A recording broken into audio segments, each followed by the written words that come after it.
오늘부터는 브랜딩하는 그 원리인 음향에 대해서 제가 말씀을 드리려고 합니다. 내가 열이 많은지 또 찬체질인지, 그리고 또 내가 건조한 타입인지 또 습한 타입인지, 너구리 그 불알이라는 게 있어요.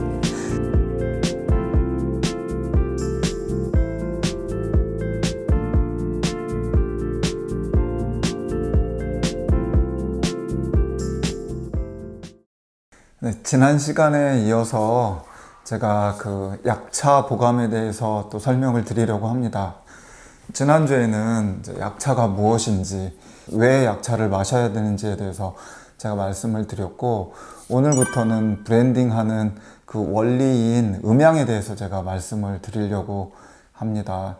여러분들 음향 오행 뭐 이런 이야기들 많이 들어보셨죠? 이게 어떻게 보면 한의학의 어떤 근본 원리가 될 수도 있고, 또 하나는 또 요즘 뭐 사주 같은 거 보는 명리학에서도 어떤 사용하는 원리일 수가 있는데, 그 일상생활에서 우리 그 한국인이라면 누구나 이 음향을 갖다가 이렇게 쓰고 있습니다.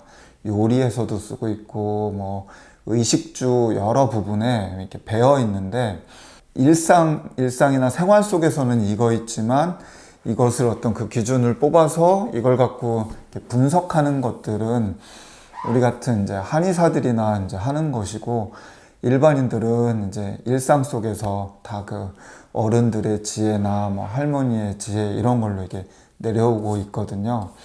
음향을 하기 전에 제가 주말 동안에 이제 서점을 가서 한번 티 블렌딩에 대해서 이렇게 뒤져봤어요. 그랬더니 여러 가지 책들이 있더라고요. 그래서 또 몇 권을 샀는데, 그 중에 이제 쓸만한 것들 제가 설명을 좀 드리려고 해요. 왜냐면은 블렌딩에 대해서 이렇게 이야기를 또 하고 인스타에 공지를 하고 했더니 홍차나 이런 티들, 그 카멜리아 시넨시스 차나무를 가지고 블렌딩 한다고 또 오해하시는 분들이 있는데, 지금 하는 이 약차라는 개념, 약차 보감에서 하는 약차라는 개념은 차를 제외한, 혹시 차가 들어간다면 차도 하나의 어떤 뭐 구기자나 오미자나 이런 것처럼 하나의 그 식물, 하나의 식물로서 들어가는 것이지, 이것을 어떤 티라는 그 카멜리아 시넨시스 차나무가 주가 되는 블렌딩은 아니라는 것을 제가 먼저 확실하게 말씀을 드려놓고 가도록 하겠습니다. 티 블렌딩에 어떤 고수들이 너무 많으시더라고요.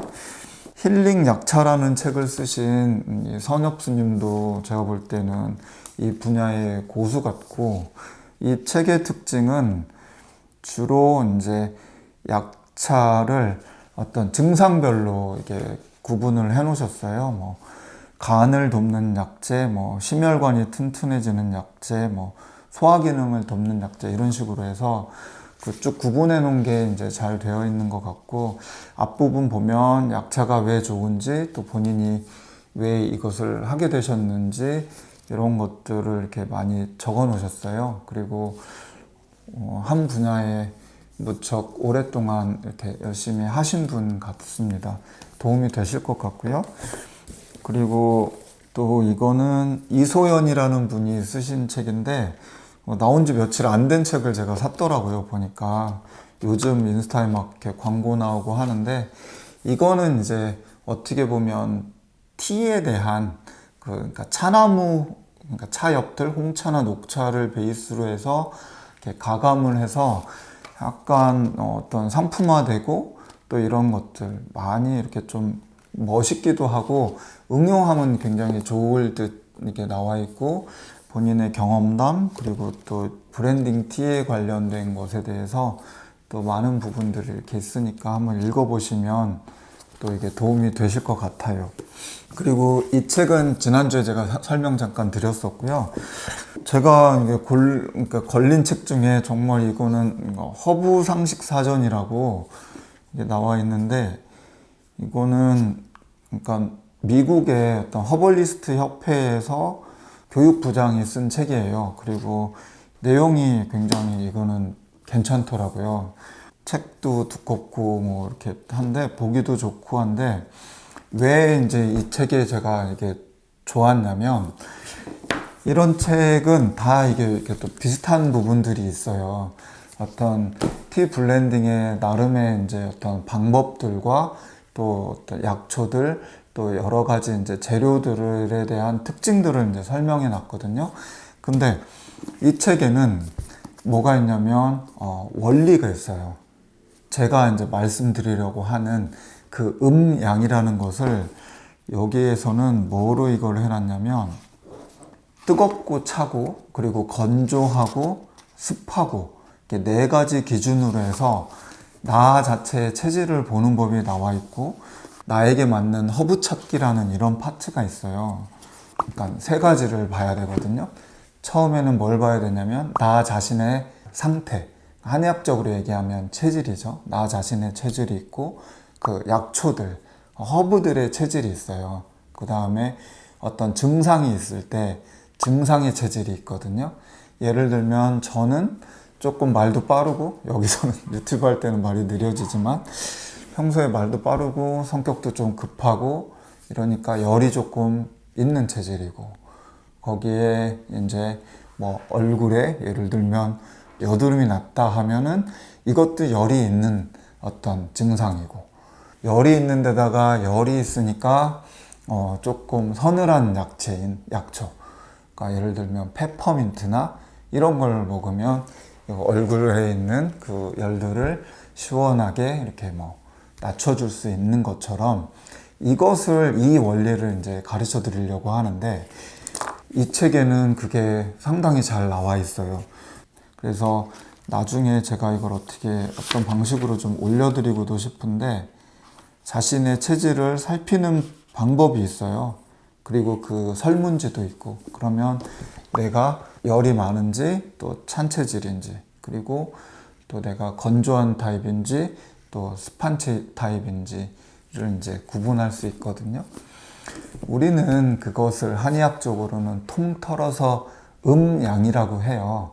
근데 이걸 막 제가 장황하게 설명을 드리니까 엄청 뭐 복잡할 수도 있는데, 지금부터 그냥 일상에서 우리가 생각하는 것들을 잘 따라오시면 그 음양의 개념이 들어올 수 있어요.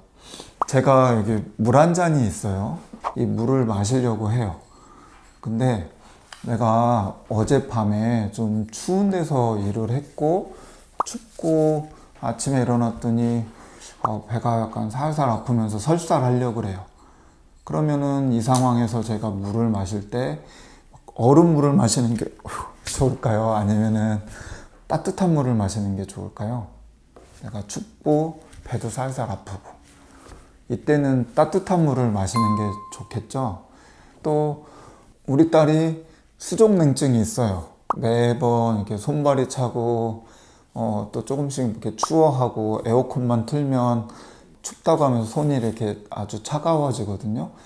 그럼 우리 딸한테는 냉수를 주는 게 좋을까요? 뜨거운 물을 주는 게 좋을까요? 한번 생각해 보세요. 따뜻한 물을 주는 게 좋겠죠.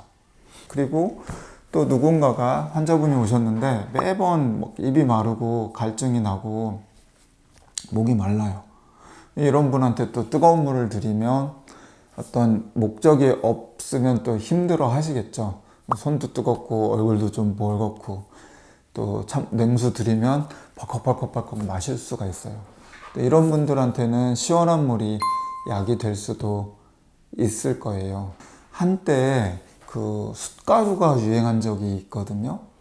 집에서 예전에 우리 할머니도 이렇게 숯가루를 드시고 그랬었는데, 이게 이제 숯가루 같은 경우는 굉장히 건조하잖아요. 누군가가 이렇게 집에 누군가가 있는데 그분이 변비가 심해가지고 일주일에 한 번씩 화장실을 가요. 그리고 변을 보려고 하면 변이 막 단단해. 이런 분한테 숯가루가 과연 좋을까요? 건조한 숯가루를 먹으면 딱딱하고 건조한 변이 그쵸? 그런 분한테는 숯가루가 좋을까요? 아니면은 물기가 있고 촉촉한 알로에가 좋을까요? 그렇죠. 반대로 설사를 해. 물설사를 하고 뭐만 먹어도 배가 살살 아프고, 이런 분한테는 쑥가루를 먹으면 장으로 가서 숯의 그 건조한 그 성질이 장에 있는 물기들도 흡수하고 하면서 좀 단단하게 이렇게 설사를 멎게 하겠죠. 한 25년 전에 제가 본과 1학년 때 우리 사부님을 만났어요. 이제 금호 선생님이라는 분인데, 그때는 이제 여름방학 때 산속에서 이렇게 40일 강좌라고 그 강의를 이렇게 하셨었거든요. 근데 이제 제가 그 강의를 들어가야 되나 말아야 되나 이제 고민을 하는데, 그때 이제 어떤 그 공개 강좌 같은 게 있었어요. 그래서 가서 이렇게 제가 한의학을 잘 모를 때 그 이 이야기를 듣고 푹 빠졌는데, 뭐냐면 그 너구리 이야기거든요. 너구리가 이렇게 있잖아요. 근데 너구리한테 너구리 그 불알이라는 게 있어요. 얘는 너구리 불알은 가만히 있어도 이게 털레털레 움직이고, 또 이렇게 뛰어가면 또 불알도 따라서 이렇게 털레털레 움직이면서 가거든요. 근데 이 너구리 불알을 약에 써요. 어디에 쓰냐면 중풍에 이걸 말려가지고 쓰거든요. 근데 중풍에도 보면 두 가지가 있어요. 하나는 사시나무 떨듯이 막 이렇게 떠는, 이런 걸 잡을 때도 이렇게 떠는 이런 중풍이 있고, 또 하나는 마비돼서 움직이지 않는 중풍이 있어요. 그럼 너구리 불알은 바람이 불어도 움직이고 가만히 있어도 덜레덜레 움직이는데, 이것을 어떤 중풍에 쓰면 좋을까요? 가만히 있어도 마비돼서 안 움직이는 이런 곳에 쓰면 순환도 되고 이걸 잘 움직이게 할까요? 아니면 막 사시나무 떠늘듯이 막 떨는 데다가 이 떨리는 성질을 주는 게 좋을까요? 이 마비된 상태에서 주는 게 좋겠죠? 그럼 이게 떠는 거에는 어떤 걸 약으로 쓰냐면 방풍이라는 게 있어요. 바닷가에 가면 그 갯방풍이라고 있는데, 얘들은 막 그 바람이 불어도 안 움직인대. 딱. 그러면은 그 뿌리를 딱 쓰면 그 뿌리는 어떤 바람이나 어떤 상황에도 움직이지 않는 그런 성질이 있잖아요. 그럼 이게 사시나무 떨듯이 막 떠는 중풍에 그걸 그 약을 쓰면, 갯방풍을 쓰면 이 방풍에 그 딱 움직이지 않는 에너지가 이 떠는 것을 이렇게 막아주는 이런 역할을 하거든요. 이 떨리는 상태를 우리는 양적인 상태라고 하고요. 또 그냥 마비돼서 안 움직이는 상태를 음의 상태라고 해요. 그러니까 음은 양으로 치료하고 양은 음으로 치료를 하는 것이 이제 한의학의 원리거든요. 맨 처음에 음양이라는 것은 어디서 오냐면 그 볕들 양자, 햇볕이 이렇게 드는 부분, 산이 이렇게 있으면 이쪽에 태양이 있으면 이쪽을 이제 양이라고 하고, 그림자가 지는 부분을 음이라고 하거든요. 그래서 양의 속성은 밝고 빠르고 움직이고 뭔가 건조하고 뜨겁고 이런 것에 이제 특징이 있고요. 음의 특징은 일단 어둡고 또 움직이지 않고 차갑고 그리고 습하고 좀 뚱뚱하고 무겁고 이런 게 이제 음의 특징이 있어요. 이걸 음이라고 해요. 그래서 일단 그것을 알아야 돼요. 양이라는 것을. 그리고 이 음과 양은 항상 이제 상대적인 개념이에요. 예를 들면 이 볼펜은 이게 짧을까요, 길까요? 이것만 놓고 보면 길고 짧음을 알 수가 없는데, 예를 들면 요 긴 이 숟가락과 이걸 비교하면 이건 상대적으로 짧은 거고요. 또 이런 거에 비교하면 이게 상대적으로 길거든요. 그래서 항상 양은 상대적인 개념으로 가고, 그리고 그 개념에서 그 성질들이 있다는 것을 알면 돼요. 그래서 첫 번째로는 내가 그 양인지 음인지 그 나의 체질을 알아야 되거든요. 그래서 본인이 일단 말이 빠른지, 손발이 뜨겁고 급하면서 얼굴이 이렇게 붉어지고 이런 어떤 열이 있고 뜨겁고 이런 성향들이 있다면, 거기다가 마르고 이렇다면 이제 양적인 성향이 강한 분이에요. 그리고 음적인 성향이 강한 분들은 일단 기본적으로 통통해야 돼요. 좀 뚱뚱하거나 통통하고 좀 습하고 무겁고 약간 좀 게으르고 이렇게 축축하면서 차갑고 이게 이제 기본적인 음양인데 보통 이렇게 딱 구분되어 있지 않아요. 어떻게 되어 있냐면 섞여 있죠.